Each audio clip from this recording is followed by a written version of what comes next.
9 seconds.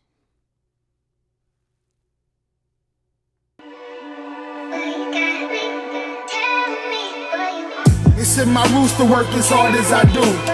Been on the money train looking for more better blues. Them school days, no class act, I was breaking all the rules. Life's a boomerang and I had nothing to lose. Another boy in the hood is how it come across. I feel like Dr. Doolittle, but the money talks. They yelling he got game, I'm not the wonder ball. This just some fresh soul food for every one of y'all. Yeah.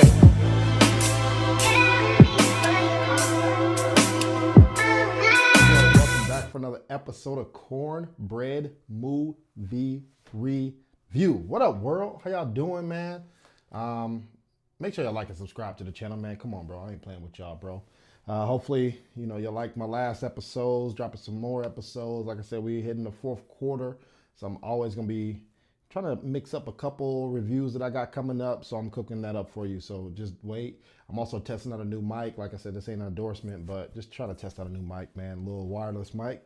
Let me know in the description box if y'all like it, if it's clear, too loud, too low, whatever that is. So we here today, ladies and gentlemen. We're here to discuss Equalizer 3. What? Come on, bro. This movie is rated R. It's in theaters.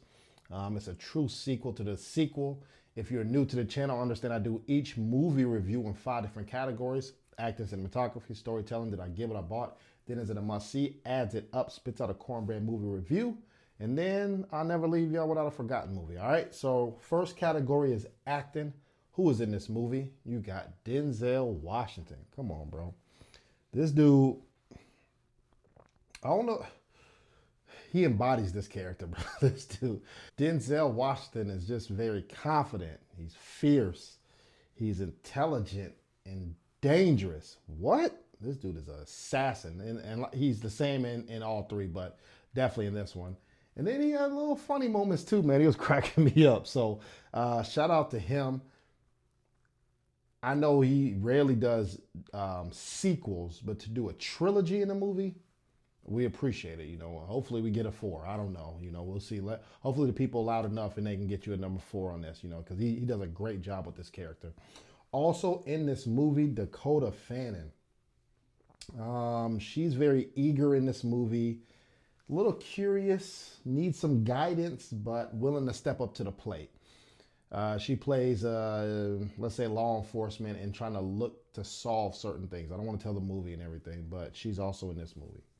Now, Dakota Fanning and Denzel Washington, those two are like lobster mates.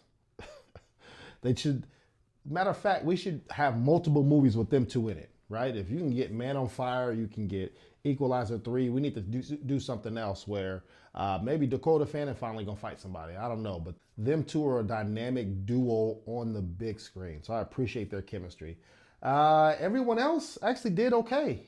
It wasn't too crazy. It looked like Denzel Washington did a lot of his stunt doubles, which in other movies you could tell he's not doing no stunt doubles, man. The extras are always showing up and you're like, man, they ain't really Denzel over there. But it looked like they either did a great job masking it or he actually stretched a little bit and performed some of these moves. So chemistry went pretty well. Everybody played their role. So for me, overall acting for this movie is going to get a 4 out of 5. Mainly off the back of Denzel Washington, but when he had to interact with other people, they did a great job. Even some of the bad guys were pretty good, all right? So next category is cinematography. So this movie was $70 million to make. I don't know if that's the highest budget from this trilogy or not. I really didn't research that. So you guys let me know if it's the highest movie that they budgeted so far. But $70 million. It's about an hour and 40 minutes. Very gruesome. You seeing everything, bro, from bones to getting shot in the head to just whatever it is, but they doing their thing. Locations, they were in Sicily, Naples, Rome, Italy. I really hope they were in those locations when they filmed this. You know what I'm saying? You don't want it to be in LA or Atlanta or something like that. So sight on scene, great. Some of those cities look, I was jealous. I want to go to that. So y'all know what this movie is, just more than just visual when I put in this category for cinematography. So what cinematography, I put This category captures a lot of things that visual, what's the end product, and then how great is that, right? So them mixing in some of the scenes from Equalizer 2, which it has a little bit to do with storytelling, but how it flowed with what you're visually watching, right? I don't even know if they did a couple of black and white scenes, but if you've seen the second one, you know that that was some flashbacks. And then, like I said, this movie was also filmed in different countries, right? So them speaking the language, this movie is honestly about 50% subtitles. So that's pros and cons. If you're not mentally prepared for that, or let's say you trying to eat your popcorn or go to the bathroom and stuff like that, you'll miss it, because if you're not paying attention, you can still hear in English what's going on. But if you're not paying attention and you don't understand the language, you're gonna miss some of the movie.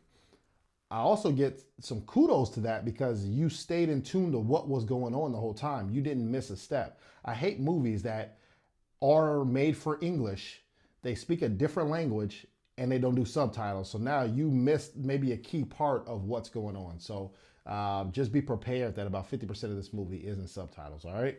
So once again, like I said, this is violent. Enough explosions, enough action to keep you on your seat and invested, but they dropped the ball on a couple things as well. So for me, cinematography is gonna get a 4 out of 5. I was highly impressed, especially with a smaller budget. You know, budgets of 150 and 200 are going like hotcakes right now. So for this movie with a smaller budget, what they produced, what you saw, a lot of the let's say car chase scenes, the fights, the explosions, the colors looked right. The compare and contrast where it wasn't too dark in one area, you can tell what's going on. So for me, it was pretty solid for 4 out of 5. All right. Next category, storytelling. So for this category, this movie is a true sequel. It takes place, I don't know how long after the second movie, but it definitely is. It's not jumping. It's not a prequel or something like that, or out of order. So you got Denzel. He always, bro, I don't know where he'd be finding these places where he just want to chill, let his hair down and relax, but then he got to cook up some people. He always finding his way, saying, "Oh no, I want to retire and don't want to do this," but yet he's always trying to save somebody. He needs some therapy, man. I don't know what's going on with my man, but some of those old wounds are catching up to him. You could tell that he is an older man. You know, some of those moves ain't really right, or he can't fight as many people as he can, or they on screen they ain't gonna show him fighting that many people. So I thought that was pretty funny. The issue I have though is my man didn't have no vest. My man didn't have no arsenal. My man didn't have no guns, no bullets. Like, come on, bro. Stop the cap. Stop the cap, bro. My man don't have nothing. He's MacGyver of the assassins. He don't have nothing. But yet he cooked up all these people. And speaking with that, that was some of the flaws I had. Y'all know I hate when bad guys talk so much. Why? Why are you talking? Come on, man. We got to do better with that. And then, not only talking, where's the bad guy's IQ? And I mean multiple bad guys. My man would literally say to the bad guy, and he got two guys right next to him. He's like, "Nah, your man, his ankle's a little slow, so you know I'm a rip out the left hand and then choke him out." And the guy over here, his eye twitching, so I'm gonna stab him in that eye, and all that in about 3 seconds. All right, are you ready? Yeah, I'm ready. All right, are you ready? And then he does it. You ain't got the bad guys backing up, being ready, defensive. You don't see more bad guys coming in, or why don't they just shoot them? Why are they talking? So I hate that with storytelling. Like, make it, it's like maybe that's the old way of filming for suspense, but there's plenty more ways you can do that. So we got to get a little bit better with that. Some of this movie as well was predictable because they had a blueprint from the first and second one, so they tried to keep it the same to get all the nostalgia people, or the people who want to see Equalizer. You kind of get the same storyline. The only difference is there's like a little twist, or maybe a mystery, but a little twist at the end that you get, and like, okay, that makes sense. I like that. I like how they incorporated this with this movie. So I did enjoy that. One thing that I did not enjoy, bro, and on top of a lot of stuff for storytelling, is my man got shot in the back. Why does it matter if he got shot in the back, huh? Why? Y'all tell me. Y'all get shot in the back and then 3 days later, you ain't nothing wrong. Nothing wrong. My man is doing not skydiving, but he doing whatever he did on a trampoline, cooking up people, eating, seeing the town. 3 days. When you're like, okay, he's shot in the back and they kind of doing like time has passed, and I'm like, cool, this is a couple months go by before you get healthy. How long was I out? About tres days. I don't know. Años is years. I don't know the Italian way in 3 days, but 3 days, like, come on, bro, stop the cat, man. So we got to do better because the storyline wasn't really pressed for him to have to speed up recovery. So at least make it 3 weeks or something. So, you know me, I'm a harsh critic. So for me, storytelling's going to get a 3 out of 5, man. Come on, we got to do better. Just because you get people in the seats don't mean you can just give us lackluster writing skills. Come on, let's do better, y'all. Next category for me, did I get what I bought? This movie was standard. It wasn't in 3D. I'm about to say you can see it in IMAX, but it's not like it's mandatory you have to, or a cinematography masterpiece or anything like that. So very standard seating. Very standard ticket. This is an action vigilante movie, and you get that. Like I said, they stay true to what the Equalizer was. They didn't veer off, so I do give kudos for that. Like I said, you get your nostalgia. Hey, 8 seconds, 9 seconds. Put his clock on, and he cook up. He didn't do it that many times. I don't want to tell the whole movie. He didn't do it that many times. I don't even know if he had to watch for most of the movie, but that's always pretty cool to see that.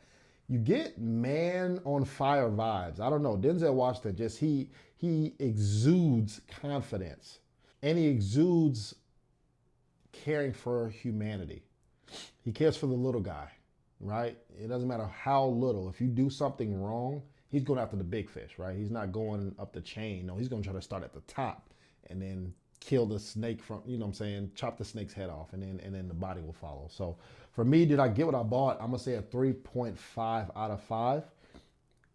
I sat down and I got Equalizer. The only problem is I wasn't as shocked as I was when the first Equalizer came, because that movie was, oh man, this is something different. This was more kind of copy and paste, but a little upgrade, okay? So that's how the best way I can describe on what movie you're getting, all right? One other thing that was kind of weird is this town that he stayed in. It kind of seemed like it was a commercial or something for this town. He just stayed in there. They tried to show how lovely it is and beautiful and stuff like that. So I wonder, like, did something really happen to this town and they're trying to get tourism there or something? It was like a commercial. They kept overplaying this town, but I don't even know what town it was. So that was one thing that was kind of weird for me in this category. But did I give it a bought? 3.5. Last category, is it a must-see? This movie is the definition of F around and find out. He is not playing with y'all at all. My man was just sitting full. He said, man, you're really making it difficult for me to enjoy my town and my food right here, man. Like, I really don't want to put my balls on you, but so that was a great scene, man, in the restaurant. If y'all seen it, y'all know what I'm talking about. But he's the definition of it. There's no explanation between, I know I said it's in category, but like the rituals of the town. Like, are they going to soccer matches, or they do certain things, certain visual lightings and funerals and stuff like that? If you're going to engulf us in this town, come on, man, give us the information so we can enjoy it with you. Maybe we might want to go to that town and see what's up. So they left a lot of things out with that town category, or with that town being the focal point of this movie.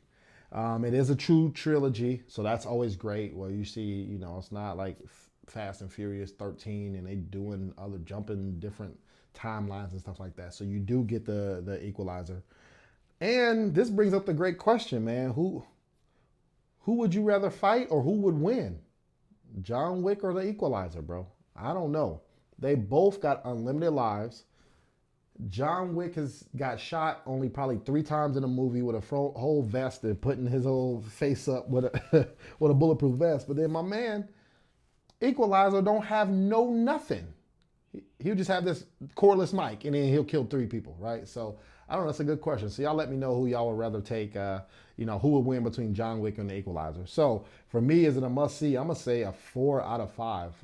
Solid, solid, solid movie. I was not disappointed when I watched it. So overall, Cornbread movie review of the Equalizer 3 receives a 4 out of 5 from Cornbread. Go ahead and check out my 2023 Cornbread movie reviews. Come on, man, I'm not playing.